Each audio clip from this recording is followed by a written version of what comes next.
Estamos viajando hacia una dimensión no solo visual y auditiva, también mental. Un viaje a una tierra maravillosa cuyos límites son los de la imaginación.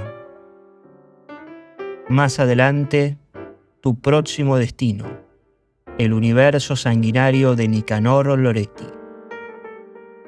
Desde Noir Café y Películas, en este nuevo episodio de Videorec, el director de cine fantástico te solicitará que abras la puerta de su universo con la llave de la imaginación. Acompáñanos.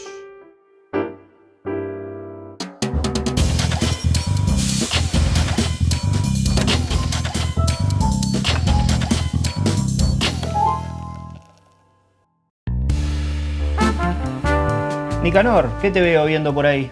Asesinos por naturaleza. Fue una de mis pelis fundacionales unos años antes de estudiar cine. Cuando lo conocí a Tarantino, empecé a querer ver todo lo que era Tarantino, antes incluso de ser fanático de Oliver Stone. Y en ese momento esta peli me rompió la cabeza. Fue como una manera nueva de ver el cine con todos los formatos que mezclaba y tener tipo un guión de Tarantino que ya en ese momento yo quería más de Tarantino y no había nada casi. Y encontrar esta peli fue como algo mágico porque además era otra estética como era de Stone, entonces esa mezcla de los dos. Y ahí lo empecé a seguir a Stone también, me rompió la cabeza. ¿La viste en cine? La vi en el cine. Y después fueron años de reverla, primero VHS, después DVD. No sé si esto ya no fue época directo DVD, ya se me mezcla, pero era ese momento de transición. ¿Directo DVD? No, directo VHS sería.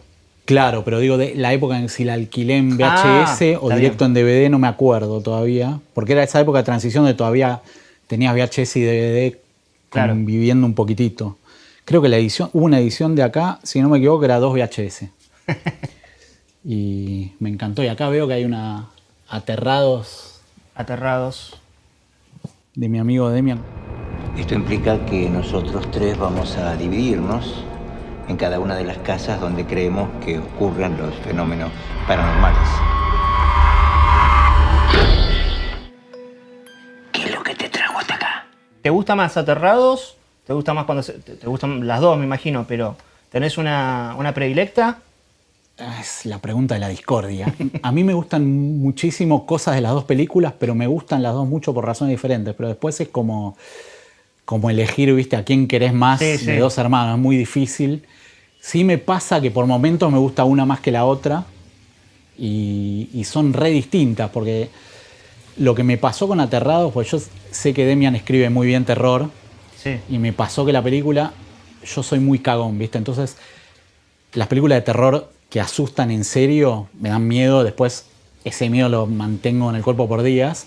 Y lo que me pasó con Aterrados es que antes de verla era el cagazo que me va a dar esta película, y la vi antes que se estrene. Demian me pasó un link y de cagón la vi de día, ¿viste? La vi tipo a la 1 de la tarde, me caí en las patas igual. Entonces cuando tenía que ver esta, era como la misma expectativa de me va a arruinar, porque encima ya me habían dicho, chicos habían estado en el rodaje, que es más fuerte, todo peor. Y también la vi solo primero y me pasó al revés, que fue mucho más choqueante, que yo esperaba ese shock en Aterrado, me cagué en las patas, y esta fue mucho más choqueante que miedo, sobre todo la famosa escena del perro que estás ahí tipo, va a hacer esto, este tipo no puede hacer, no lo va a hacer, después pasa y es... Entonces, en ese momento me partió el cráneo, me gustó más que Aterrados y salí tipo, es mucho mejor, qué evolución, qué sé yo. Después, con el pasar de los meses, me fue pasando no, en verdad la otra es mejor porque te asusta más. Y después volvía, no, pero estas escenas son únicas, ¿viste? Claro, depende de dónde te pares. Claro, exacto, son como momentos que sube y baja una y la otra, pero sí me parece cuando Acecha tiene algo que en un momento que el cine de terror se está como mojigateando un poco, como mucho bueno... te asusto, ¿viste? O cierta búsqueda de sutileza, que en el mainstream no había cosas que vayan tan al golpe en la jeta, sacando las del juego del miedo y cosas que fueran más, ¿viste? ¿Cómo se llama el subgénero este? Ya me lo olvidé. Torture porn. Torture porn, claro. Y en cambio esta peli es una peli de terror, pero con esos momentos de super shock, ¿viste? De Lucio Fulci y demás. Claro, estaba pensando en el inicio de una película de Fulci. Totalmente. ¿No? Cuando se tira del precipicio, ¿no? Todo ese tipo de situaciones choqueantes que proponía Fulci. Pero te lo nacionaliza, ¿viste? A mí Sí. eso es lo que me gusta mucho de las dos películas, que vos podés ver las influencias si querés, pero por otra parte es muy local, ¿viste? Es argentino puro. Sí, solo ¿no? podría ser nuestra. Claro, no trata de ser Hollywood en Argentina, ¿viste? Ves las influencias, pero por otro lado es algo súper de acá, cómo actúan los personajes, los policías, las locaciones, ¿viste? Porque en la primera película, ponele, como hay un presupuesto más chico, bueno, tenés todas esas casas de conurbano que capaz son las casas, decís, quizás son las que pudieron conseguir, Sí. ¿viste? Pero te lo hace súper local. Y en la otra, que hay un montón de guita, el campo te lo hace súper local. Entonces, me parece que ahí logró un lenguaje único el chabón. Nicanor, yo te doy la bienvenida oficialmente a Noir Café y Películas. Te invito, si querés, a tomar un café y hablar un poco de cine. Claro que sí.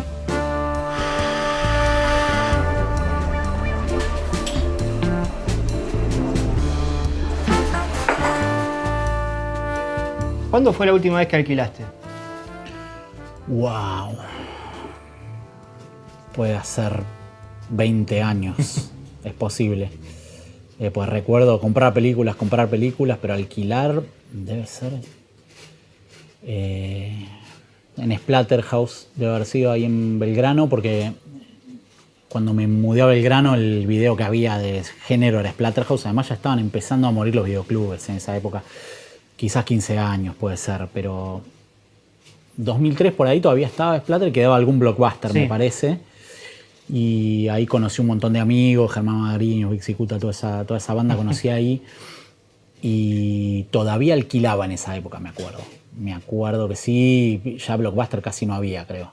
¿Qué podés pensar o imaginar? Porque no creo que recuerdes exactamente cuál fue la última película que alquilaste, pero más o menos qué era lo último que estabas llevando. En esa época que ya estaba bastante curtido, pues ya laburaba en La Cosa, además, y demás.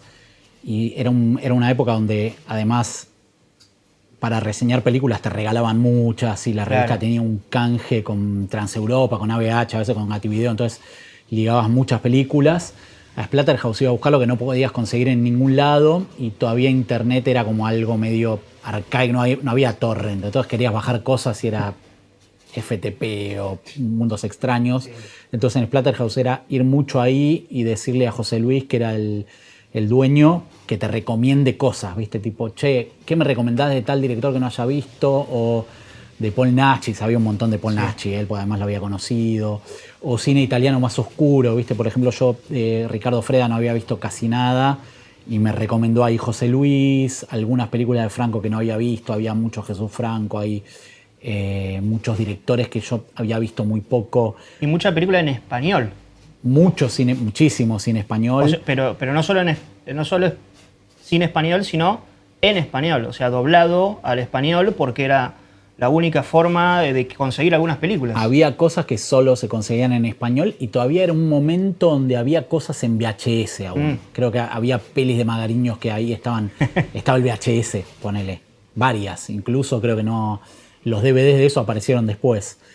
Y me parece que ese fue el último videoclub que fui, pues es uno de los últimos que quedó, por lo menos en esa zona, y estuvo hasta hace unos años incluso. Sí. Que ya era más un lugar para juntarse, ¿no? Pero... ¿Y el primero o los primeros, cuál era tu lugar más de chico o más adolescente? Los primeros, bueno, cuando yo vivía en Hurlingham, iba, no me acuerdo el nombre del videoclub, pero era videoclub de barrio, donde te recomendaba el dueño del videoclub algunas cosas. Y después ya caí directo en Mondo y en Blockbuster. Claro. Porque cuando yo estaba tipo en los opuestos aparte. No, nada que ver. Pero cuando yo estaba en los primeros años de la secundaria ya me había mudado a Almagro. Entonces de ahí a Mondo Macabro era el subte, era muy cerca. Cuando vivía en Hurlingham me había hecho socio de Mondo, pero no sé, no me acuerdo cómo lo conocí, si fue de casualidad o era porque iba a comprar cómics ABL que estaban en Corrientes y Uruguay y Mondo Macabro estaba ahí nomás. Y cuando llegué ahí todavía vivía en Hurlingham, entonces ir a alquilar era cada 10.000 años porque tenía que irme de Hurlingham al centro. Pero ya cuando me mudé, vivía cerca de Medrano y Corrientes, tenía un Blockbuster a una cuadra, que era enorme, y tenía Mondo a 4 estaciones. Entonces ir a Mondo a conseguir todo lo que no iba a conseguir en Blockbuster. Y si no, Blockbuster. Y eran esos dos un montonazo. Y después me mudé a Belgrano años después y todavía estaba Mondo, seguía yendo a Mondo y ahí era, bueno, algún Blockbuster de Medrano o videoclub de barrio, pero más que nada era Blockbuster y Mondo Macabro. Ese era el mundo, conseguías todo. ¿Recordás algo que hayas alquilado en Mondo que decís, no puedo creer que estoy viendo esto? Sí, una fue Doberman, que es la película que tengo tatuada acá, esta película.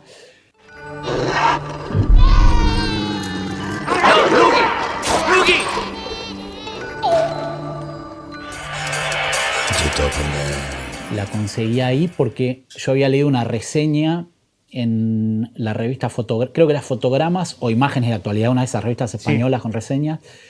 Había una reseña que había una película como más importante, muy grande, y al costadito estaba Doberman, una foto de Vincent Cassel con un arma, que yo le daba 2 estrellas de 5. Y el tipo decía, todas las razones por las que no le gustaba eran todas las porque me iba a gustar a mí, ¿viste? Decía que era muy veloz, ultraviolenta, sacada la película, etcétera, etcétera.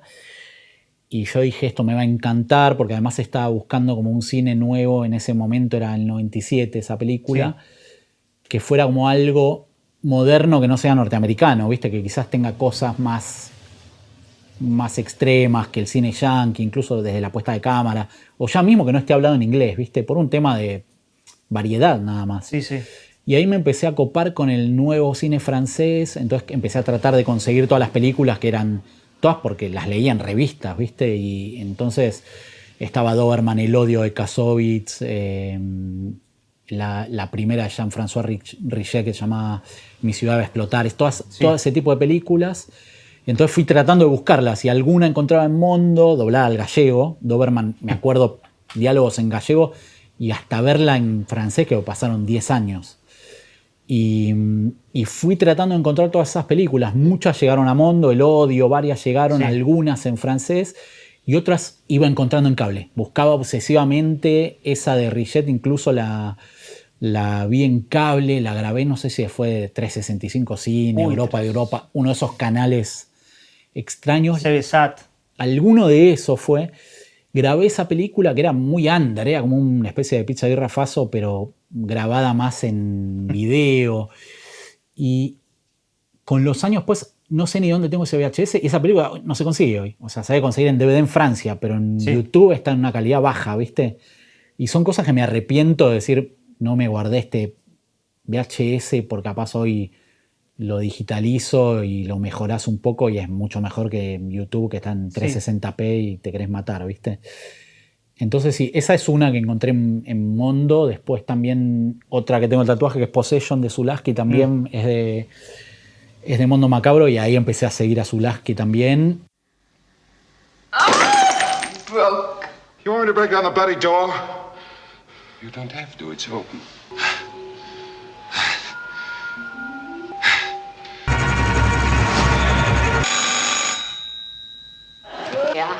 I can do as well. I can be better. I'm the best. Y alquilé muchas. Ahí estaba la sección Zulaski. Y miré, no todas, pero había muchísimas. Y me abrió mucho la cabeza también ver que un director porque obviamente me gustaba mucho el cine de terror, pero ver, mirá, también hace dramas, ¿viste? Y protopoliciales, pues hacía como mucha variedad de él. Y ese videoclub en particular me abrió mucho el cráneo a ver, ¿viste? Distintos tipos de géneros, porque ahí podías encontrar Buñuel, podías encontrar policiales, no era solo cine bizarro, ¿viste? ¿Y vos pensás que ahí es donde se definió tu gusto por el estilo o antes? ¿O Mondo Macabro lo acompaña a ese gusto? Yo creo que fue un poco Mondo, un poco leer revistas como Fangoria, La Cosa, que yo la leía antes de entrar ahí, y un poco leer también revistas de cine donde encontrabas cosas, pero yo creo que un tercio fue el videoclub, sin duda, de ese videoclub en particular, y otra parte fue el cable, porque también el cable tenía algo hermoso que hoy en día no existe más, que mi amigo Cristian Bernal le dice cine a la Bartola, ¿viste? Que vos pones la tele y puede aparecer cualquier cosa. Entonces a mí me pasaba, yo miraba mucho cine trasnoche y capaz me quedaba de 11 de la noche, se iban todos a dormir, hasta las 3 de la mañana. Y ahí me miraba 2 películas, /3 quizás. Y si no había alquilado nada en el videoclub o ya las había visto, era ver qué encontrabas. Y así conocí cosas increíbles que no esperaba, ¿viste? O empecé a seguir actores, Lance Henriksen, actores así, entonces miraba películas porque estaban ellos, las marcaba en la revista y me crucé con cosas como Near Dark de Bigelow, por ejemplo.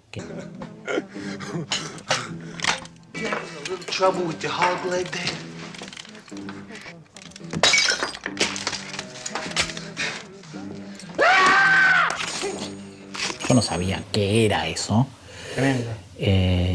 Sí, de repente veo en la televisión que hay un plano de un mosquito en un teleobjetivo, la mano lo aplasta y empiezo a ver que había actores que eran de Aliens, ¿viste? Y digo, está el tipo este de Aliens, Lance Henriksen, Bill Paxton también, ella también es de Aliens, todos los de Aliens, ¿viste?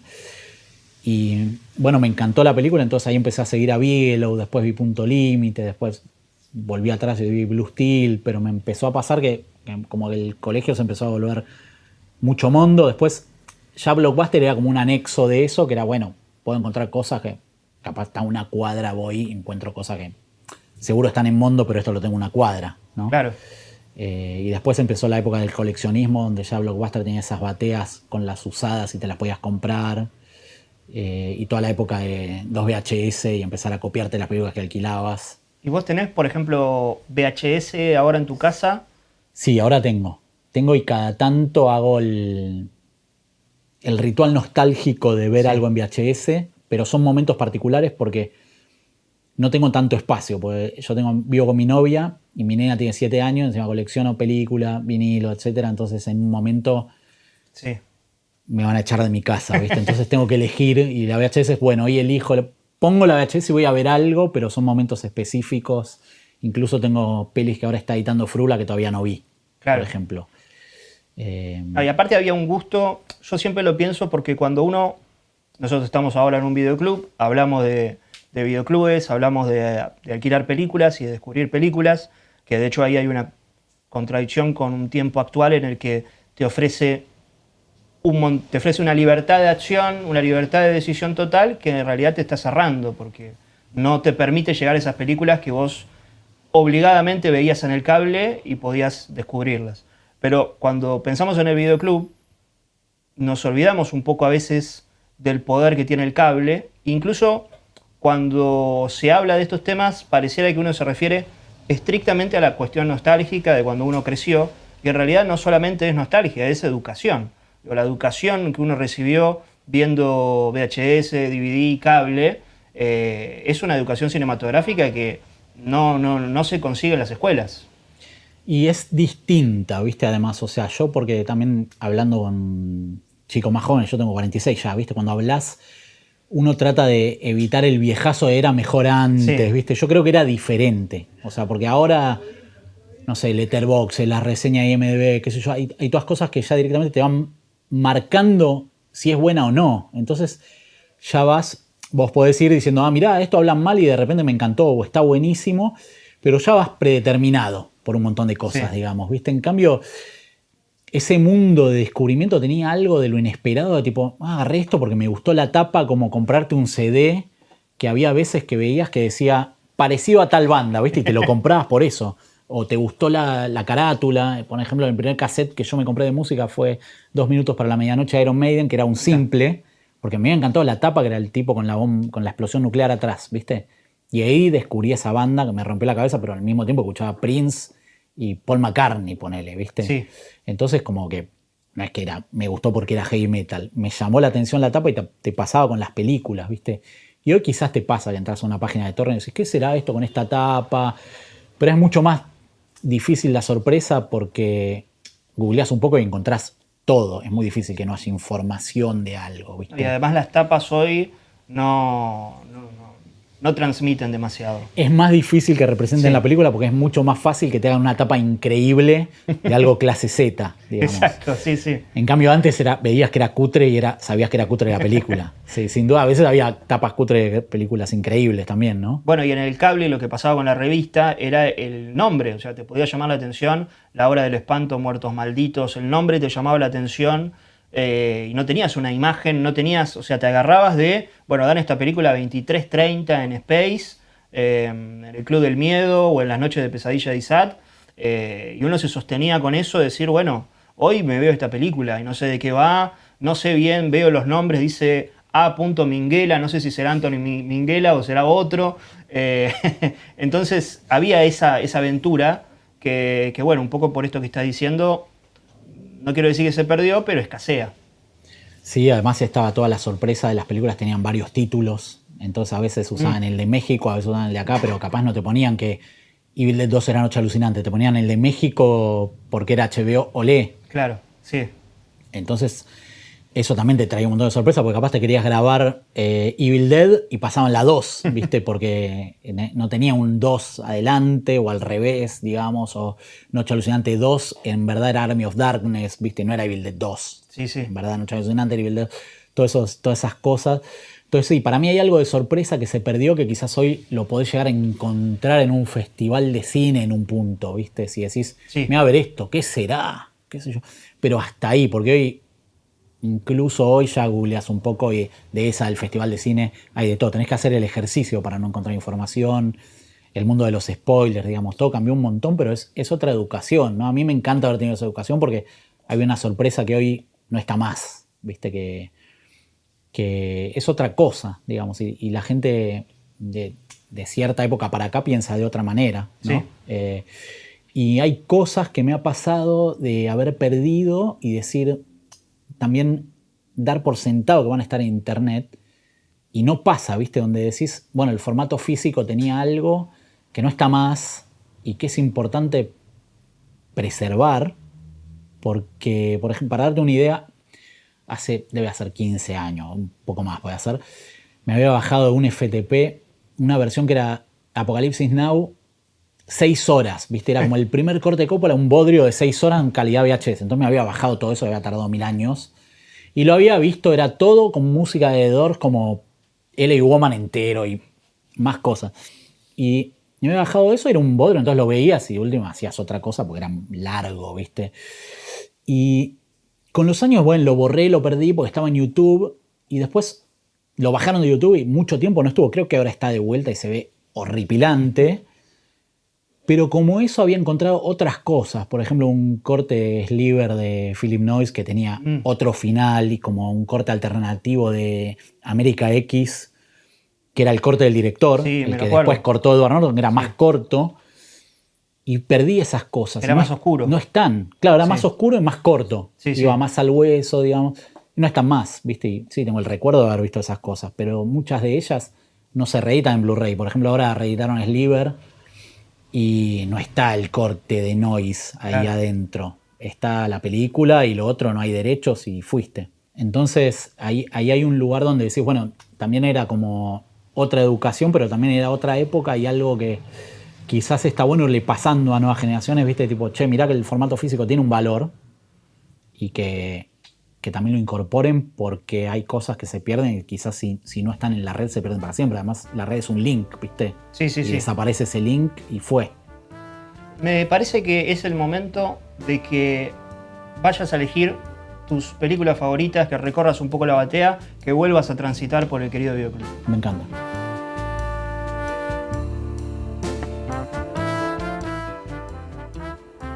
¿Qué estamos viendo ahí? Acá justo Clint Eastwood. ¿Tenés alguna predilecta? ¿Te gusta más su etapa actoral, su etapa como director? ¿Te da las unís? Las uno un poco, me gustan mucho las que actúa él mismo y dirige. Ponele esta por arriba de casi todo.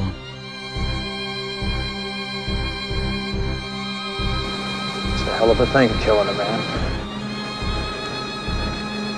You take away all he's got, and all he's ever gonna have. You'd be way money out of Missouri. Me gusta muchísimo. Y se fue volviendo cada vez más un maestro de la puesta en escena, ¿viste? Como Claro. que si lo ves del principio de Play Misty for Me para acá, Sí. es como cada vez mejor y me gusta mucho. Me gusta mucho igual como director también cuando no actúa. ¿Qué es lo que más te gusta de su puesta en escena? Sobre todo en lo que corresponde a su última etapa sería. Mira, es que es muy clásico, pero con toques maestros, ¿viste? Como que sabés que vas a ver una película de un director clásico, pero llevada a todo lo moderno posible dentro de lo clásico, incluso con la edad que tiene, ¿viste? Eso me parece un flash, como que siempre las veo con entusiasmo. Río Místico también. Tell us, Mr. Boyle, how did you get the blood in your car? What blood? Let's start with the front seat. Stay in there! Hey! Stay in there! Hey, take it easy! That's the father! Hey, take it easy! Súper arriba, el reparto bueno, también el guión de Helgeland. Me gusta mucho Helgeland también como guionista. Sí. Tanto que quiero que me guste más como director, pero bueno, es muy caótico, ¿viste? ¿Sos pro Payback? Sí, soy pro Payback, los dos cortes. Incluso dolorosamente me gusta más el corte de Mel Gibson que el de él mismo, pero sí, un punto abajo. La verdad, cuando la vi en el cine, Payback, me gustó muchísimo.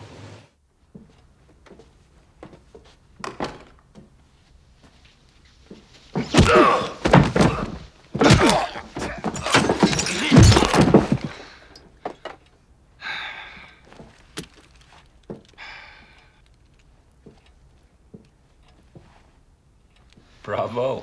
Sit down. Me pareció como, pues siempre fue muy tarantiniano, me pareció como un Tarantino Plus, como, sí, sí, como más violenta, una especie de Sin City más, también en esa colorimetría, ¿viste? Casi lleva al blanco y negro. Y muchos años esperé el corte de Helgeland y después dije, qué loco, porque es muy similar en un punto y lo nuevo está bueno porque es distinto, sí, pero no es tan mejor tampoco. Entonces, digo, ahí hay un lugar muy complejo de lo autoral para mí que lo veo también como realizador y más de a veces el otro te quiere cambiar cosas radicalmente, muchas veces los productores, y es difícil tomar la distancia para decir, mirá, capaz que es mejor, ¿no? Porque el corte de Gibson quizás es un poquito mejor y no lo hizo él, ¿viste? Trajeron otro tipo, sí. Pero también, claro, la intrusión es difícil. Sin embargo, cuando uno ve después con el tiempo que sabés que Helgeland dijo, no, yo no quiero hacer las retomas, ¿viste? No quiero reescribir, si no es mi corte me voy, ¿viste? Como toda esa época también él era más joven, hoy lo dice. Pero decís, mirá, qué raro, porque en general cuando ves que los directores se corren de las películas es porque se las arruinaron, ¿viste? Y ahí sí, decís, sí, en verdad, aunque a mí me guste un poco más, está bien también el corte, lo que pasa es que la última media hora es radicalmente diferente, ¿no? Todo Chris Christopherson, es como otro planeta. ¿Qué te sucede a vos cuando tenés una situación similar pre-rodaje?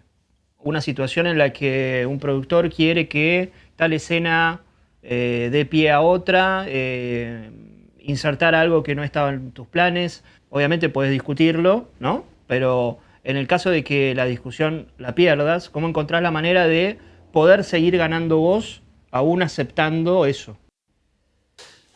Es una gran pregunta. Es muy complejo en el mundo del cine, por lo menos lo que yo voy aprendiendo, porque yo encima también escribo, también soy montajista, a veces soy montajista, sí, de películas de otros, y hay algo muy complejo que lo vas aprendiendo sobre la marcha, que es el control, ¿viste? En general el control creativo, el famoso corte final, a veces es consensuado, a veces es solo del productor, a veces es cuando ves el famoso corte del director, ¿viste? Es lo que quería hacer. Sí.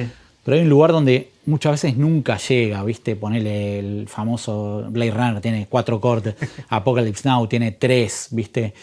Y en un punto vos ves los diferentes cortes y podés elegir tu favorito, qué sé yo, pero poner en el caso de Apocalypse Now, que está por acá, me parece.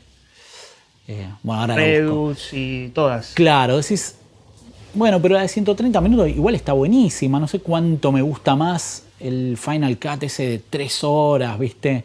Me gusta ver cosas que no estaban en super calidad, pero quizás toda esa escena de los franceses te sobra. Sí. O ves el documental y Coppola dice, esta escena nunca va a estar, no me gusta, después la pone. Entonces hay un lugar del control creativo que es muy complejo, que a mí primero me pasaba de pelearme mucho con eso y decir, tipo, no, quiero que sea tal cual quiero, ¿viste? Hasta cortes de mínimo fotograma, incluso haciendo películas por encargo que he hecho. Y después tenés que encontrar un lugar de consenso. O si no, terminás peleándote mucho con la gente.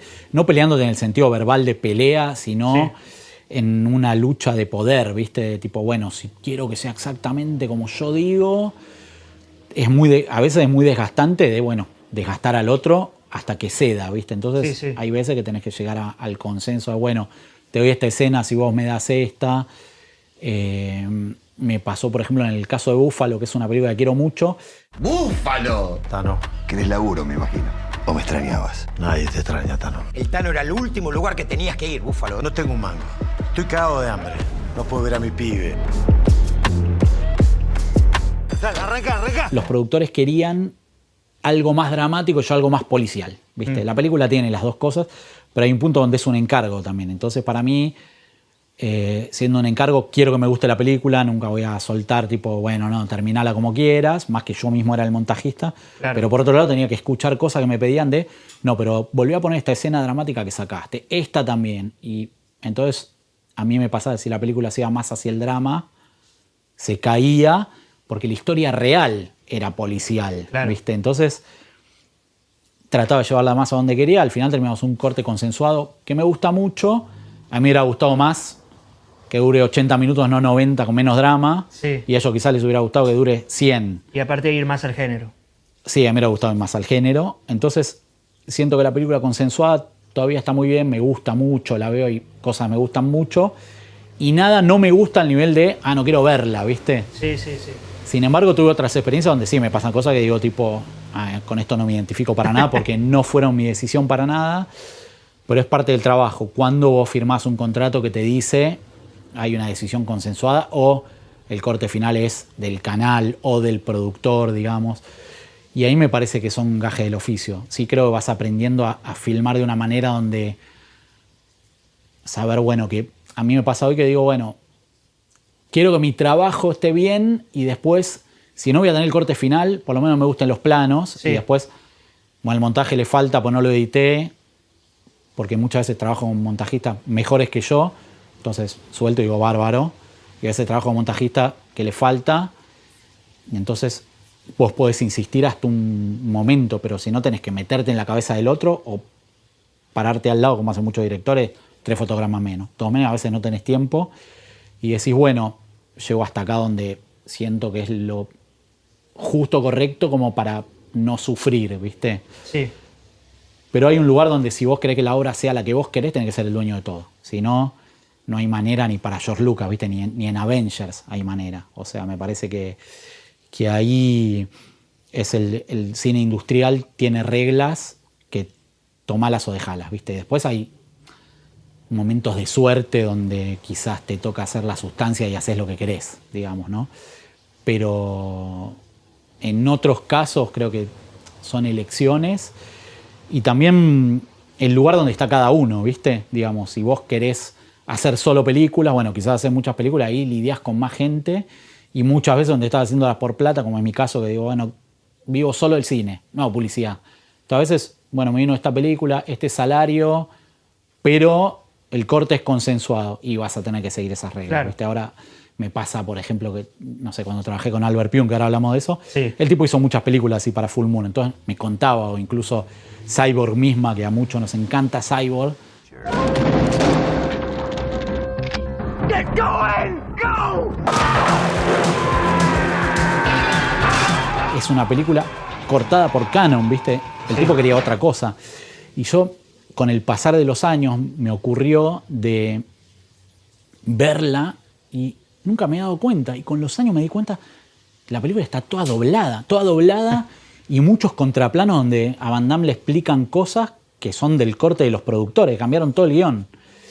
Y él me contó, cuando trabajé con él, que tardó muchos años en amigarse con la película, porque a toda la gente le encantaba, ¿viste? Sí. Porque se la habían cortado toda. Es como lo que le pasó a Helgeland, ¿viste? Sí. Y él decía, no es mi película. Y en un punto después vos ves el corte de él y tampoco es tan diferente, ¿viste? Pero hay un lugar donde, bueno, el ego te pega y decís, bueno, pero yo quería mi idea original, ¿viste? Y también pasa al revés, que decís, ¿por qué la cortaron toda si en verdad, no sé, seguís teniendo el mismo final de Van Damme peleando con Vincent Klein en cuero abajo de la lluvia? No es que lo transformaban en arte mayor, ¿viste?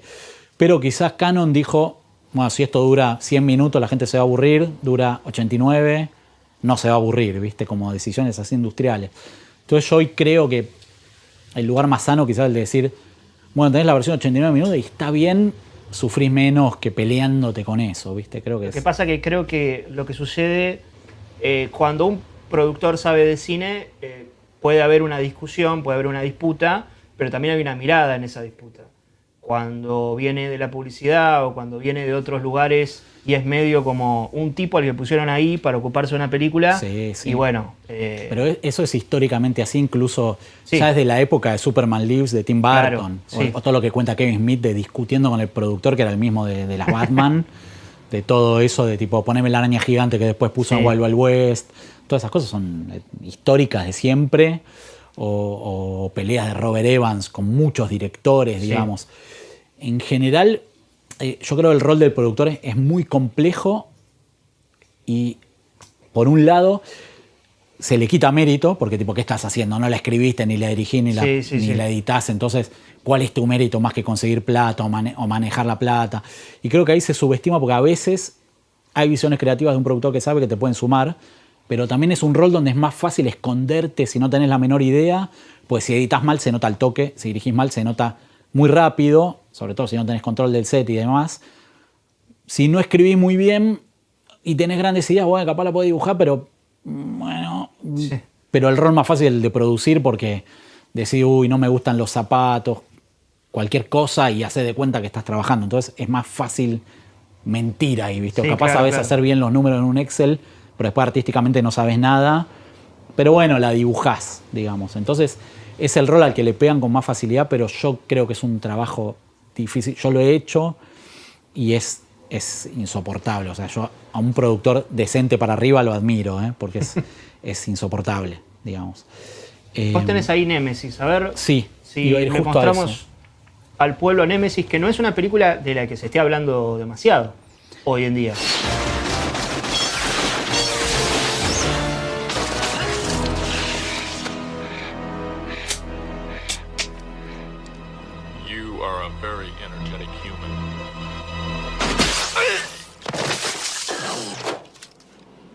Con el tiempo se fue volviendo más de culto, digamos. Esta justo no es la tapa clásica que tenía Olivier Gruner y a esta chica atrás, digamos, que es la que siempre veías en el videoclub y te rompía la cabeza porque es una que parecía mucho más cara de lo que era, incluso aunque The Pune fue una de las películas más caras, aunque también fue un encargo.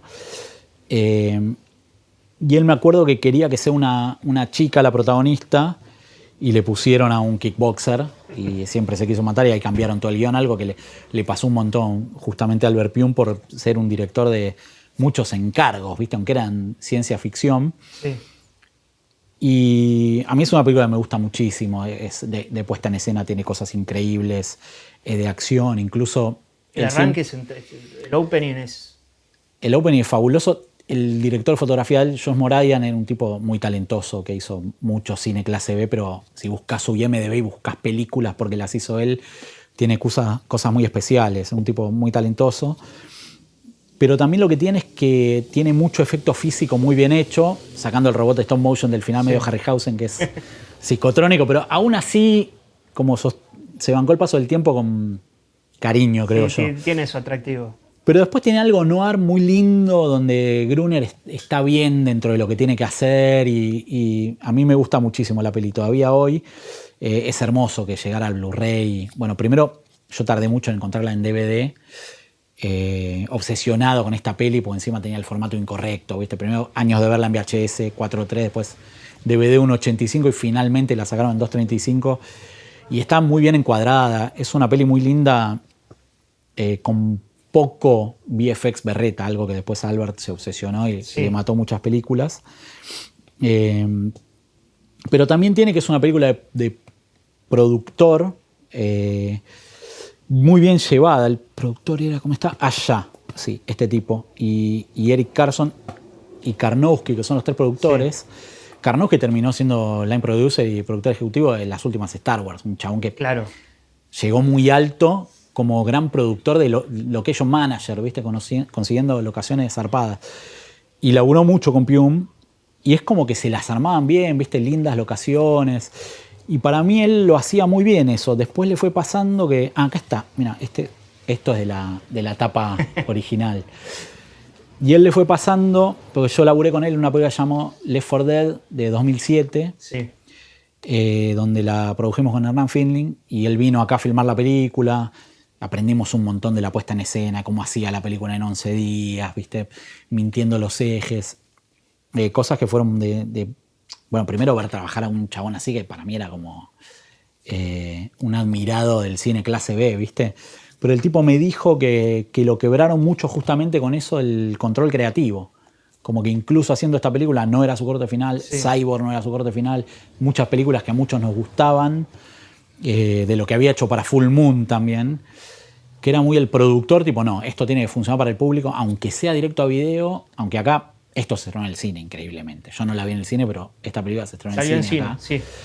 Y lo quebró tanto la falta de control creativo que al final terminó tratando de producir sus propias películas y yendo, ¿viste? Más a clase C, clase D, ya filmando pelis en VHS que pagaba Ice-T, cosas así.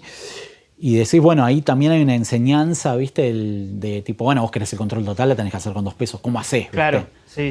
Porque también esas pelis fueron pre-Blair Witch, ¿viste? Después Blair Witch vino a abrir otro mundo donde el fan footage y otras cosas empezó a abrir un planeta donde, bueno, podés filmar con 2 pesos, pero que sea un hit en el mundo y la gente no piense que es basura, digamos, ¿no? Sí. Entonces fue todo un aprendizaje porque la peli, él la filmó muy bien para lo que había. Daniel de la Vega fue el camarógrafo, me acuerdo. Y después le tiró unos VHS, unos VFX súper cutres que se lo hicieron unos pibes de una universidad que le hacían gratis, que estaban aprendiendo VFX. Y nosotros le decíamos, Albert, no ponga estos VFX, ¿viste? Y había visto Man on Fire de Tony Scott, entonces la quiso editar toda así. Y era un western, la editó toda videoclip tipo Tony Scott, que de última, bueno, no era tan duro, pero los VFX eran durísimos y así todo se la vendió a Lionsgate. O sea, así que bueno, fue un mundo de aprendizaje. Yo pienso que quizás sin esos VFX, estoy seguro, era más linda de ver la película porque funciona, ¿viste? Está bien, pero bueno, fue aprendiendo esos vicios de hacer cine barato, que también los aprendés, ¿viste? Aprendés cosas que quizás tenés que tratar de evitar, como no tenés plata para esto, no lo hagas, o guarda con los VFX, ¿viste? Yo trato de no tironear mucho de eso porque te puede romper la película. ¿Qué más tenemos por ahí? A ver. A eso iba a ir, mirá. Acá hay mucho Cronenberg. Búsqueda frenética. Acá está Peckinpah, uno de mis héroes. Voy a agarrar la fuga. Quizás que uno de los mejores tiroteos. ¿Perdón? The Getaway, sí. Hang are you? I think you'll like it, Willie. I think he got to you. Maybe. The Getaway quizás tiene uno de los mejores tiroteos de la historia, al lado de La Pandilla Salvaje, toda la última media hora de esta bomba.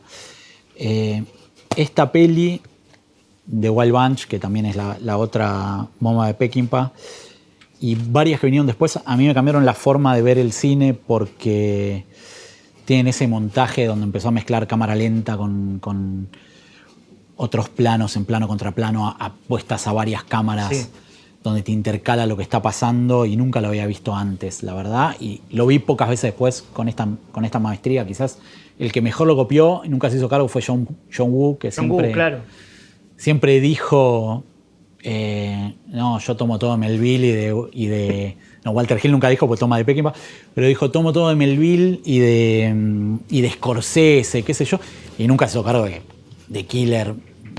Hard Boiled son todo Peckinpah, el montaje, la apuesta es todo Peckinpah.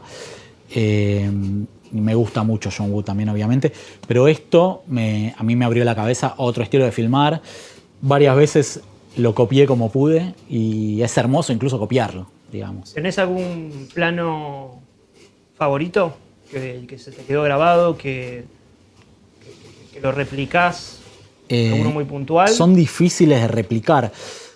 Hay todo un momento cuando empieza el tiroteo en esta película, Sí. De McQueen cargando la escopeta y disparando en la escalera y es una secuencia entera, digamos, Sí, sí, sí. De tipo astillas explotando, de pedazos de escalera, que me gusta muchísimo. O sea, cómo está toda la puesta en escena de toda esa parte. Había algo en los 70 de guerra en los pasillos, ¿no? Tiroteo en los pasillos, final de Taxi Driver. También, ¿no? sí. Hace poco me bajé de internet una copia, una nerdea total, que alguien subió a un torrent. Taxi Driver, la copia que fue a la censura, que iban a ver los tipos de censura para ver qué le sacaban. Y era la película en un ratio más abierto, tipo 4:3, Sí. que es el de televisión, ¿viste? Entonces tenía más arriba y abajo. Y veías boludeces que no habías visto nunca, entonces la vi de vuelta. Toda Grindhouse, ¿viste? Toda rota, pero me bajé como 20 gigas de eso. Y la pispé un poco y dije, bueno, voy directo al final y es monumental también. Pero lo que tiene Taxi Driver es que es más cruda, digamos. Tiene una poesía en lo que cuenta todo ese final, pero es mucho más cruda. Esto busca una poética en esa cámara lenta, en todo eso, que el tipo era un pintor, ¿no? Lo que tiene para mí fabuloso Peckinpah también es que era un tipo súper desigual, ¿viste? Que a mí me ayudó mucho también a tratar de amigarte con que el cine es un camino, es un viaje donde, bueno, podés fallar y levantarte y no es que tipo una película no te salió como querías y entonces te vas barranca abajo, ¿viste? Después podés hacer algo que te guste mucho más y es un tipo que hizo bastantes encargos.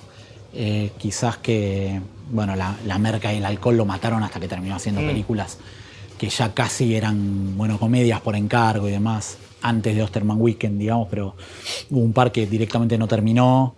Pero es que, bueno, que en su cenit creativo era un genio, ¿viste? Y eso no hace que tenga que ser un genio en cada película. Hoy me pasa que Tarantino, que es uno de mis héroes, me duele cada vez que el tipo dice, quiero hacer solo 10 películas. Sí, no, ¿viste? no. Que ahora pasa que Movie Critic la va a hacer Fincher, me encanta eso. Pero digo, wow, el tipo le gustaba un punto menos suficiente como para guardarla en un cajón, ¿viste? Y es hermoso que, bueno, la revivan, ¿no? Pero ¿cuántas películas de Tarantino nos perdimos? Porque no se permite decir, bueno, a ver si no me sale que yo piense que es 10 puntos, ¿viste? Sí te pasa que cuando ves, no sé si hiciste el ejercicio de ver My Best Friend's Birthday, la primera Tarantino que está en YouTube, Sí, ¿viste? sí, lo vi. Que es como no está terminada, ¿no? No está terminada y es como un sub Kevin Smith, ¿viste? Ni siquiera es como Perros de la Calle. Y decís que hubiera sido si el tipo terminaba esta película y la estrenaba y no era Perros de la Calle, ¿viste? Era una peli más indie, más rara, menos perfecta, ¿viste? Perros de la Calle quizás una película 10 puntos y esta hubiera sido una peli 6 puntos simpática. Y decís, claro, él quizás en un imaginario así, el tipo, él fue y prendió fuego ese lugar donde estaban los negativos, ¿viste? Porque, claro, no era el debut que es Reservoir Dogs, ¿no? ¿Qué hubiera pasado si el debut era esa película? Y él no se... ¿Viste? Es un tipo que decís, ves las películas, incluso algunas que te gustan menos, ¿viste? Para mí Hateful Eight es muy larga, qué sé yo. Ves los planos de un maestro, un tipo que no se permite fallar, ¿viste? A Peckinpah lo veía fallar y levantarse, ¿viste? Y eso me parece fascinante. ¿Qué más? ¿Qué más tenemos por acá? Obviamente, otra locura que es Set de Mal. You won't have any trouble with me. You bet your sweet life I won't. Well, this is it. Suspect. That the one you've been talking about, the Sanchez? As far as I can make out, they've located him, right, Captain? Yeah, Marshal Emmons' apartment. Come on. Let me try anyway. I have no right to drag you further into this. Mi película favorita de Orson Welles. Obviamente El Ciudadano es el tope, pero yo creo que esta peli está al lado por la maestría con que está filmada y porque para mí es una muestra de que puedes agarrar una novela que es un policial negro clase B, ¿no? Digamos que está puesto como para hacer una película clase B y hacer una obra maestra, y me gusta muchísimo, desde el plano secuencia del comienzo hasta los encuadres, toda esa locura expresionista que tiene, ¿no? La actuación de él mismo, ese grotesco que hace. Nada, yo tardé muchos años en entender Set de Mal, ¿viste? La había visto, la tomaba como... Bueno, la tengo que ver porque es Orson Welles, ¿viste? En la facultad, aparte mirá película Set de de Mal, escuela, de cine, ¿no? mirá el plano secuencia del comienzo. Pero con los años me fue enamorando cada vez más de la locura que es, digamos, de cómo filmó muchos momentos que en otra película eran diálogos de un plano contra plano, sí, y el tipo te los pone con unos encuadres rarísimos porque quería hacer algo expresionista, ¿viste? Aparte las angulaciones en Wells son claves. Son increíbles, ¿no? Acá y en el proceso tenés que volver a esto para decir, che, no me tengo que achanchar, porque además en el cine muchas veces te pasa que estás corriendo y vas a, bueno, hagamos un plano contra plano o un plano secuencia medio para sacar esta escena rápido. Sí. Y te olvidás que podés hacer esta locura y que te quede algo, y después lo ves y decís, pero qué lindo este momento, qué pictórico, ¿viste? Y a veces es, bueno, lo que pasa es que tenés que estar concentrado todo el tiempo, o sea, ni a él mismo le pasaba, ¿no? Pero en momentos como este, o el proceso, o el ciudadano mismo, son una locura y te hacen ver lo lindo que es el cine cuando ves a alguien al tope de su inspiración, ¿no? A mí Wells igual siempre me parece interesante y siempre me parece flashero, incluso cuando se estrenó la última peli, la que no terminó, que la pagó Netflix. The Other Side of the Wind. The Other Side of the Wind. Yo años estuve obsesionado con qué será esto, encima que actúa John Huston, ¿viste?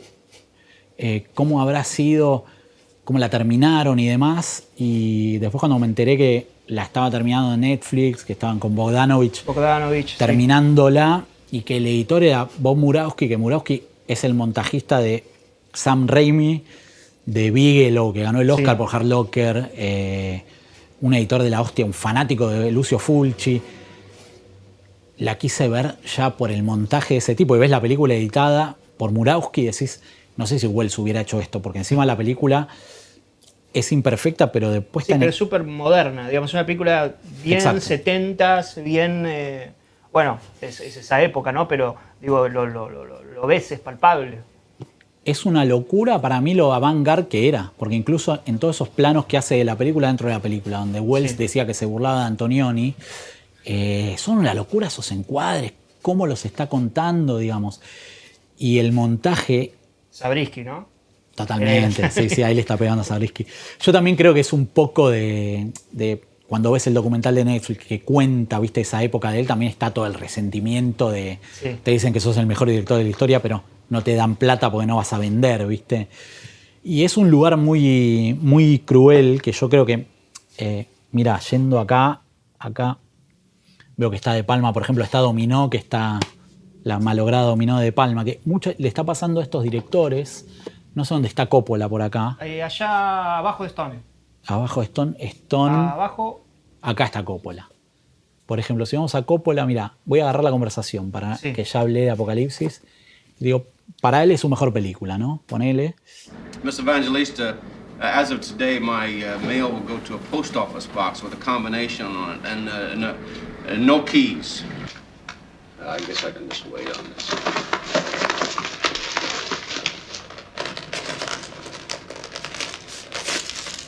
Now, look, don't get involved in this, Mr. Cole.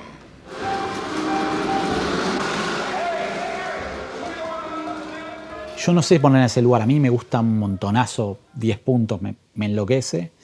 Entiendo por qué a él le parece su mejor película, porque está bien, hiciste El Padrino, hiciste Apocalypse Now, pero esto es cine-arte, digamos, ¿no? Es como... Sí. No por nada ganó en Cannes, digamos.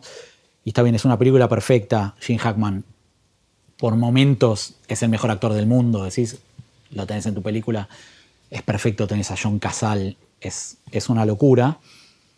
Pero digo, pasan los años y vas viendo... Poné Coppola este año, una cosa que íbamos a hablar con Chris Bernard en el podcast que hacemos era, Coppola este año ganó el Razzie, ¿viste? El sí. Raspberry al peor director, no me acuerdo si ganó más cosas, la Megalópolis. Y decís, yo, primero el Raspberry ya me parece algo cruel en su existencia, ¿no? Un lugar... es un premio injusto, está bien tomarlo con gracia, quizás. Es divertido que Verhoeven lo fue a buscar cuando hizo Showgirls, qué sé yo. Pero a mí me parece que ya dárselo a Coppola es un lugar cruel en la edad que tiene Coppola, digamos. Si Sí, lo claro. ganaba por Tetro, que yo creo que igual Tetro es una peli, agarrándola acá, 6 puntos, no sé, no me parece lo terrible que le parece a mucha gente. De movida, porque Alden Ehrenreich es un actor espectacular, que es el chico de la película. Y decís, bueno, pero acá todavía no era un chabón. Recién empezaba esta etapa Coppola de decir lo mismo que le pasó a Albert Pyun, ¿viste? Quiero hacer las películas que se me cante, no estudios, ¿viste? Lo que yo quiera. Y vos en Megalópolis decís, está bien, no es una película lograda, perfecta, ¿viste? También decís... Sí, pero tiene ideas increíbles. Claro. Tiene ideas increíbles. Uno puede imaginar que el cine del futuro, así como él plantea lo del futuro, el cine del futuro está un poco ahí, ¿no? De que otros directores que están arrancando pueden ver en Megalópolis y tomar una idea y después hacer lo que hizo De Palma con Godard, por ejemplo. Absolutamente, ¿no? absolutamente. Es como que hay un montón de cosas donde el tipo trata de hacer lo que hizo siempre, que es, bueno, no cuando hizo Encargo como Jack, ponele, o la de Matt Damon, pero siempre lo que él intentó de pasar de Apocalypse Now a unos años después, One from the Heart, cosas re distintas, Rumble Fish, era empujar y tratar de encontrar algo nuevo, ¿viste? Entonces decís, pegarle a esa película, darle el Raspberry, me parece cruelísimo, cuando seguro ese año hubo 100 películas peores, ¿viste? Es como algo muy cruel de industria de vamos a pegarle a Francis Ford Coppola porque ese cine se murió, ¿viste? Sí. Y yo creo que hay que intentar tomar el cine de esos maestros, incluso cuando vos ves Dominó, que de Palma, que decía antes, que en Dominó ves un De Palma haciendo lo que hace siempre, más fallido, ¿viste? Pero así todo, hay encuadres y búsquedas No, es tremenda. fenomenales. Me encanta. Entonces, decís, pegarle a estos tipos donde todavía están en la búsqueda, no es que se están achanchando y yendo, ¿viste? Al pasto, me parece injusto. O sea, sobre todo cuando hay un cine hoy más frío y menos interesante, ¿viste? ¿Qué sé yo? Sí, sí, más aplanado, más estandarizado todo. Exactamente, exactamente. Donde ciertos directores van más a lo seguro, digamos, ponele. Nunca le van a pegar a Wes Anderson por hacerte la 10ª película de Wes Anderson, No. que me gusta Wes Anderson, digo. Pero sí, pero no corre ningún riesgo. no corre ningún riesgo, exactamente, ¿viste? Yo te veo Hotel Budapest, la re disfruto, me encantan los encuadres, te quiero, Wes. Incluso es un cine que en su concepto original era contracultural, pero ya lo veo en la 5ª película, ¿viste? Digo, bueno, la del zorro de última está jugando un riesgo nuevo, pero Budapest ya es lo de siempre. Me gusta, pero no vienen tipo, hiciste lo de siempre, alguno que otro. Pero incluso hay un lugar donde está bien que hay que desentenderse de cierta crítica tóxica, ¿no? Pero ya el Raspberry, ¿viste? Es como... No, es una tocada. Claro, ¿viste? Dale. Momento Videorec Tape, donde te voy a preguntar qué escena grabarías en ese videocassette. Bueno, la escena que grabaría en este videocassette es el tiroteo final de Fuego contra Fuego. Cuando salen del banco y Val Kilmer está sonriendo y ve que está la policía del otro lado y cambia su mirada, todo el rostro de él.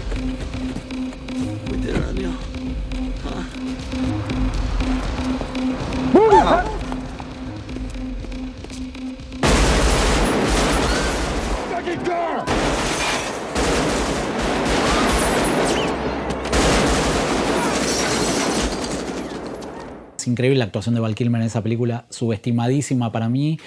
Es la peli donde descubrí que Val Kilmer era un gran actor. Para mí era el de Top Gun.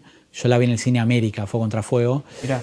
Y me rompió la cabeza el sonido de la película, sobre todo en esa escena. Es cuando descubrí lo que puede ser un tiroteo. Yo no me acuerdo si esa época era 5.1, en mi mente sí. Y era como escuchar todo alrededor, todos esos tiros y el realismo que tiene, porque además en mi mente los tiroteos siempre eran algo poético, Peckinpah, Walter Hill, John Woo. Es como que buscaban siempre esa cosa de cámara lenta, de cierta irrealidad, digamos. En cambio acá era intentar la crudeza de la vida misma y de que un tiro te puede matar y que sientas que estás ahí. Sí, más seco. Y toda esa guerra y vidrios explotando de los patrulleros, digamos, todo lo que pasa con ellos, toda la tensión que tiene, todo el momento de Tom Sizemore, digamos. Toda esa escena me rompió la cabeza y me parece monumental de puesta en escena. Es algo como soñado poder hacer algo así. Que te digan, tenés plata para filmarlo como quieras. Bueno, lo filmás como hizo Michael Mann ahí. Incluso años antes hizo el telefilm y te das cuenta que se dio con las ganas. Y dijo, bueno, la quiero hacer de vuelta como se tiene que hacer, que era así, ¿no? Y ahí para mí ves a un maestro al tope de sus posibilidades. Tanto que después de esa película es donde empieza a experimentar, ¿viste? Donde empezó ya la era digital y toda esa búsqueda de Mann, que para mí es cada vez más perfecto el tipo. Aunque ya te haga cosas filmadas como Collateral o Public Enemies, donde ya está experimentando un montonazo, es siempre genial, porque llegó a un techo de lo genial que después solo le quedó romperlo. Y esta escena para mí fue como la madre de todo eso. Digamos, lo primero que vi en el cine a un nivel que me pareció la perfección. ¿Sala llena? En mi mente era sala llena, pero era un niño. O sea, en ese momento yo soy del 78, tenía 16 años, me parece. Creo que la película es 95, ¿no? Ya 95, Hit. Sí. Y Seven fue ahí, no sé si es el mismo año. Creo que es a fin de año. Claro, puede ser, sí. pero fue un año donde era, Dios mío, yo quiero hacer esto porque veo estas películas filmadas de esa manera, donde empezás a Point ver... Break, todo lo que es la persecución, el robo de banco, toda esa secuencia de Bigelow está... No, me vuelvo loco, sí, olvídate. Para mí Bigelow es una maestra de plano secuencia, incluso toda la persecución plano secuencia, todo el comienzo plano secuencia de Point Break y toda la persecución plano secuencia del comienzo de Strange Days me enloquecen. Después con los años descubrí que el camarógrafo era Jim Muro, que después fue el camarógrafo de Steadicam de Cameron o antes, no me acuerdo, pero creo que mismo esa época. Pero sí. Y ahora es el DF de Kevin Costner. Y cosas que seguí después películas porque era foto de Jim Muro, ya entrar en esa, digamos. Pero volviendo a Hit sin irme de tema, para mí fue como la primera vez que vi la perfección, o sea, que me entró en la cabeza, como esto es algo perfecto, en la construcción completa cinematográfica, ¿viste? No solo de la puesta en escena de los planos, sino en los actores y en el sonido, ¿viste? Fue la primera vez donde en una película me entró en la cabeza el diseño sonoro, no la música en sí, sino el diseño sonoro, ¿viste? Decir, entró un disparo por el vidrio del auto y estás escuchando cómo caen pedacitos de vidrio en el piso, aunque no estás viendo el piso, ¿viste? Cómo los diálogos están adelante y después se escuchan estos tiros atrás. Sí, esto también se puede utilizar. Claro. Esto también se puede utilizar. Exactamente. Y los graves que tenía, ¿viste? En mi cabeza quedó como uno de los momentos en el cine donde recuerdo ver una imagen perfecta y el sonido perfecto de ese momento en el cine de América. Para mí era el cine que mejor sonaba en Capital, ¿viste? Después volví a ver otras cosas ahí porque era mi recuerdo de Fuego contra Fuego.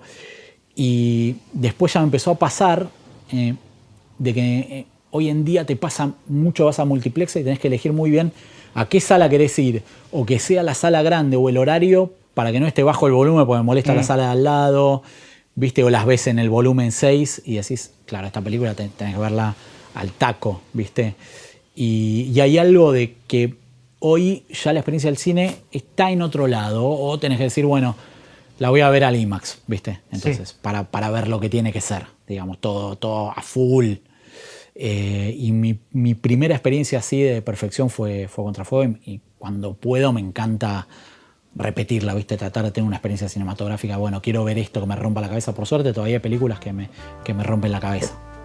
¿Estás para ir al templo? Ya mismo. Llegamos al templo y en este lugar, Nicanor, vas a elegir las 3 películas que significan tanto en tu vida que hoy las alquilarías. Bueno, primera... Difícil, porque hay mucho acá, pero primera voy a ir con La parte del león.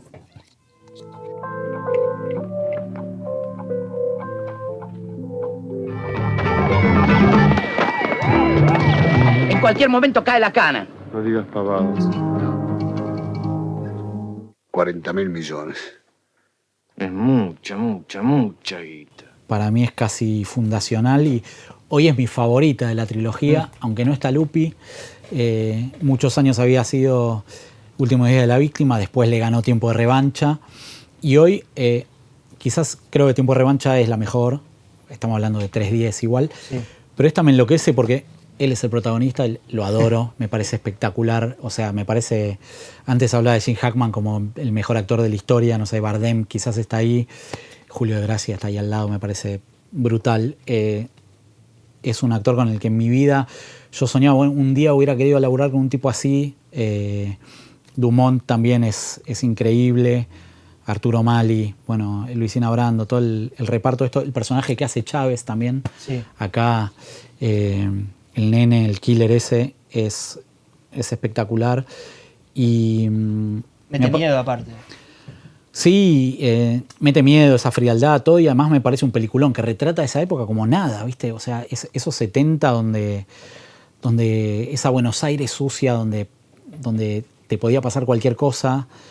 Hoy te puede pasar cualquier cosa, pero es otra Buenos Aires, ¿no?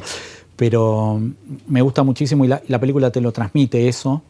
Y tiene una cosa muy cruda, quizás muy fresca de ópera prima que me encanta, y también me siento identificado porque Aristarain hizo esta película y después hizo La Carpa del Amor, sí. y el otro encargo, y yo ese diablo, después Las dos socios por accidente, y cada vez que me acuerdo de eso digo, bueno, Aristarain hizo esto y después hizo La Carpa del Amor. Pero hoy me gusta muchísimo, también porque la vi menos veces. Aparte una película ejemplo para cualquier cineasta nacional que quiere, digo, tenés una idea, un robo o una plata, digamos, son como ideas como puntas para el cine de género nacional. Totalmente, y un protagonista imperfecto además, que tiene lo mejor del cine negro, pero sin ir al protagonista yankee, ¿viste? El héroe, sino que es como un antihéroe, pero... Sí, más tirando a Melville, si querés. Mucho más tirando a Melville, totalmente. Pero hay algo que le hace súper argentina, ¿viste? Además del bigote de Gracia, que es espectacular. Y hay una escena específica que él va a un bar y piensa que lo están siguiendo y se empieza a perseguir, que tiene la guita, y representa esa época y esa paranoia para mí como pocas películas. Me gusta muchísimo, es una película que hoy alquilaría. La alquilaría por esta etapa también, porque te dice todo lo que vas a ver, y también para reverla, si fuera un videoclub, digamos, sí, claro. Si estuviera en esa época donde solo la podés conseguir en el videoclub, de que no la podés comprar, ponele, la alquilaría. Y bueno, igual la tengo en DVD. Tengo el DVD, la película está en YouTube, viste, remasterizada, qué sé yo, la he visto en la tele incluso, pero tengo el DVD y aunque la ponga en 4K, me agarro la caja, ¿viste? O sea, incluso no sé ni siquiera si tiene el disco adentro hoy, porque creo que la presté, me la afanaron, ¿viste? Pero tengo la caja y me encanta. Te sacaron la parte del león. La parte del Totalmente. Pero la adoro, es una peli... Tremenda. Esta, número 1. ¿Tu segundo alquiler? Número 2. O buscar, puedes hurgar por... Acá hay Paul Anderson, Paul W., que me gustan los dos, Paul Anderson, pero a este le tengo cariño. Event Horizon. Event Horizon la tengo muy arriba, muy arriba. Envejeció increíble. Sacando los efectos visuales un poco de la época.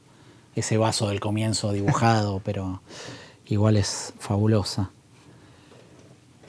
Bueno, vamos a agarrar número 2. Voy a ir a... La nombré un montón de veces, pero bueno, la alquilaría porque es... La historia del cine está arribísima de todo. La pandilla salvaje.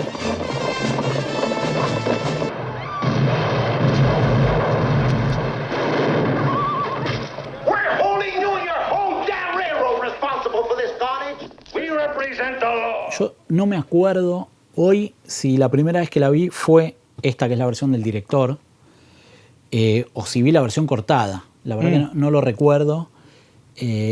Pero ambas tienen ese final tremendo que es espectacular y es... ¿La viste en cable o alquilado? No me acuerdo. Yo me acuerdo que en HBO la vi seguro, pero no sé si es la primera vez que la vi o si la vi de Mundo Macabro por primera vez, no lo sé. O de Blockbuster. Me acuerdo que la vi en VHS por primera vez, no fue DVD. Entonces tiene que haber sido los últimos vestigios del VHS. Igual había pocos canales. Digo, ahora se me ocurre un retro, ¿no? El retro antes se llamaba... Bueno, no me acuerdo el nombre específico, pero había pocos canales, porque incluso TNT, que daba mucho western, era clásico, no era... Sí, pero pone TNT, te podía pasar un Pat Garrett y Billy the Kid, te pasaba sí, es TNT. Sí. Yo creo que esto no sé si no lo habrán dado en TNT. Yo tengo un recuerdo de verla en ISAT también. Sí o sí, ISAT dio mucho Tradición sin Límites de Walter Hill, que repite este final hecho por Walter Hill. Incluso en un momento de fanatismo por Walter Hill, entrevisté muchos actores walterhillianos. La época de Deadwood era sobre todo porque él había hecho el piloto. Y cuando llegué a Powerwood le hice muchas preguntas. Che, le preguntabas por La Pandilla Salvaje cuando hicieron Tradición sin Límites, no sé qué. Y me dijo, tipo, sí, copió el final a propósito. Michael Irons también me dijo lo mismo. Y se nota. Y ese final también es 10, pero este es el original y tiene toda esa cámara lenta que Walter Hill lo copió mucho a Peckinpah en sus comienzos, y creo que cuando hizo Tradición sin Límites, para mí hubiera sido mejor ese final si lo filmaba así, con esta cámara lenta y todo ese montaje, pero creo que no quiso hacerlo para que ya no le digan ladrón y buscar un poco más su propio estilo, que es un tipo que tenía un estilo muy propio, pero bueno, muy influenciado por Peckinpah, que era su maestro, ¿no? Pero bueno, esta bomba la vería una y mil veces y es perfecta. Tremendo. Segundo alquiler, entonces, The Wild Bunch. Número 2. Número 2. Con estas dos tenés un fin de semana belleza. No estoy llevando nada arriba del 90, pero bueno. ¿Qué más? Acá tenemos el Más allá de Fulci. Es una que podría ser. Acá estoy entre dos. Pero me voy a quedar con esta. A ver. Que es Near Dark.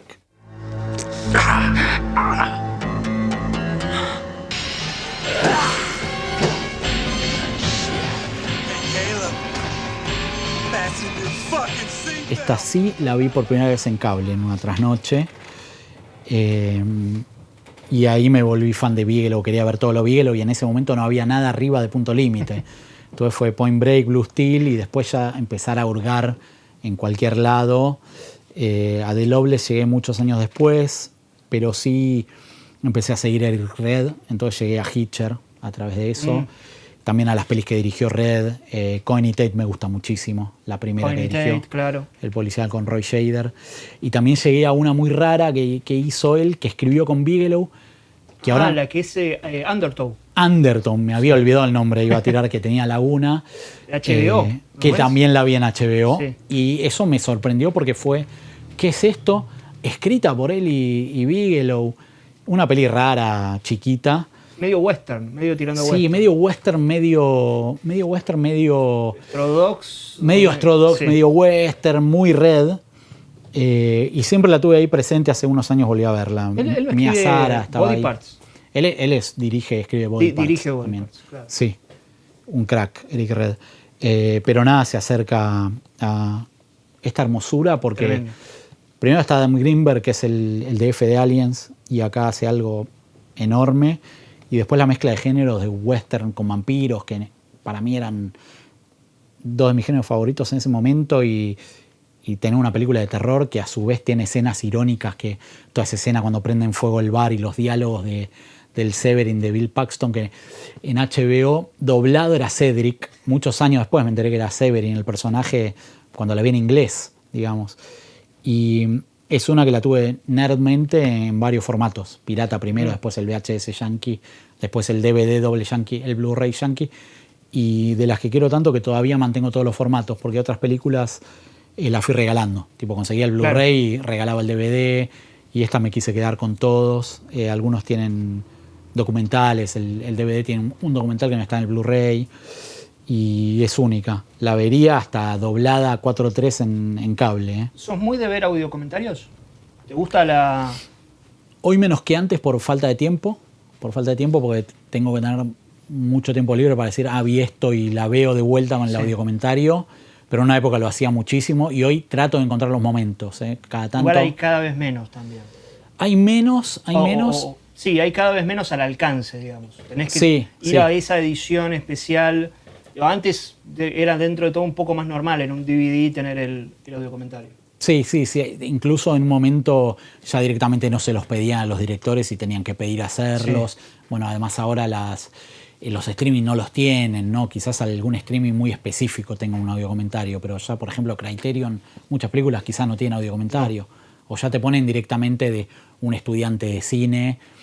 Estudiante de cine no, pero alguien que estudia a ese director, qué sé yo. Pero sí, esta en particular tiene y son increíbles, pues están los actores además.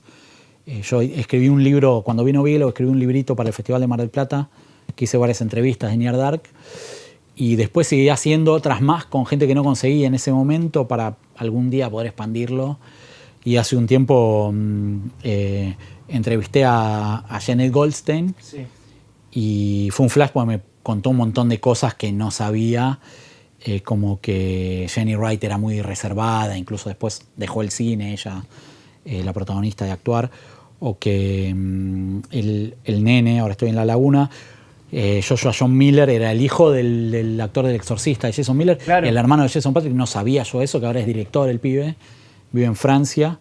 Me contó muchas cosas así, y también, bueno, la camaradería con Bigelow y todo lo que uno pensaba de que Cameron había estado atrás diciéndole qué hacer, y no fue nada de eso así, digamos. La película era 100% de ella, y nada, todavía me encanta hoy, me parece también perfecta, incluso como ópera prima, con las cosas desprolijas que tienen las óperas prima, o también que Bigelow se volvió después una cineasta mucho más virtuosa. Pero vos la contás como ópera prima a pesar de Loveless. Porque es una codirección, claro, de Loveless. es Por eso la tomo, sí, como una ópera prima en o sea, lo tomás solitario, como, digamos. claro, si es la primera en solitario. Yo creo que la Bigelow que uno ve y conoce como la de hoy empieza acá. De Loveless verdad, es una peli sí. más experimental. Para mí, por lo menos, ¿no? No, sí. Es como que si decimos Cameron quizás no empieza en Piranha 2, ¿viste? No, obvio. Quizás el corto anterior de él, o cositas que hacía para Corman, ¿viste? De arte, en películas que cuando ves eso decís que el tipo era un genio. Lo ves más ahí, o en cosas de segunda unidad de Roger Corman, que en Piranha 2, ¿viste? Es muy difícil tomar... Sí, o trabajar con Carpenter. Claro, o sea, es muy difícil tomar Piranha 2 como ópera prima, más allá de que lo echó el productor y la terminó, digamos, y tenés a Henriksen, decís, bueno, la ópera prima es la siguiente, ¿no? Lo mismo que pasa con Near Dark, esta sería número 3, si alguien no la vio, es una bomba. Llega el momento de la chapa. En la chapa te voy a pedir dos cosas. Vamos con la primera, que es, si querés, te menciono las dos y vas viendo. Una película que hoy alquilarías, que no viste, y tenés el compromiso de que cuando sale este episodio, abajo en los comentarios, escribir qué te pareció. Ya te llevas una tarea para el hogar, alquilar una película que no viste y que puede ser una cuenta pendiente, puede ser, no sé, una película que te hablaron bien. Y por otra parte, una película que vas a encontrar por ahí que no alquilarías. ¡Wow! Que no alquilarías ya sea porque no te gusta, la viste y no te gustó, o la prejuzgás 100% como toda la persona del mundo con alguna película, por supuesto. Claro, eso es más posible. A ver, déjame ver. Cine coreano hay mucho que no vi. Mariano Cataño me reta mucho por eso. Podés mirar allá atrás también, ¿eh? ¿Dónde? ¿Y abajo? ¿De este lado? Sí. A ver, claro. Recordemos películas que alquilarías, que no viste. No, me tengo que hacer cargo de que no la vi. Y la tenés que ver aparte. No, claro. Porque...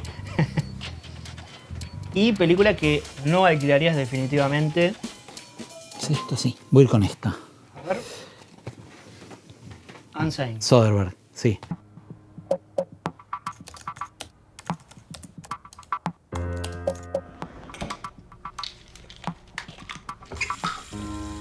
I'm alone in a strange city, and I never feel safe. Siempre la quise ver porque sabía que está hecha con el iPhone, la hizo toda con iPhone, etcétera, etcétera. Y hago una pequeña trampa, una vez la empecé y no la terminé, pero no vi nada casi. Y después nunca la vi de vuelta, nunca la agarré, no la seguí, porque me olvido que existe directamente, porque viste, te pasa la vida, encima filma un montón el tipo. Y no sé si en ese momento no era que 2018 después de esta, claro, sí, desde hace unos años. No sé si era que después de esta dejaba de filmar, una de esas cosas que tiró varias veces. Y después me olvidé, nunca la vi. Y bueno, me gusta muchísimo Soderbergh, pero es difícil ver todo de todo el mundo. Incluso muchas veces hablo con gente tipo, che, ¿viste tal serie? No tengo tiempo, ¿viste? Hay 1 millón de series en 90 temporadas. Ya hoy trato de ver las que son... empezó la primera temporada, la agarro ahí, ¿viste? Pero ya si va por la quinta sonamos. Y me la perdí, le tengo bastantes ganas. Si me dejas 40 minutos más, seguro encuentro algo que diga, pero es buena Unsigned. Tiene una particularidad de que en un determinado momento la película se parte al medio, como se parte en medio la tapa, y de repente se transforma en otro subgénero. A mí me gusta mucho él porque hace lo que quiere, digamos, y no le teme a experimentar, ¿viste? O sea, te filma Ocean's Eleven, te filma Traffic y hace su propia fotografía, es su propio editor.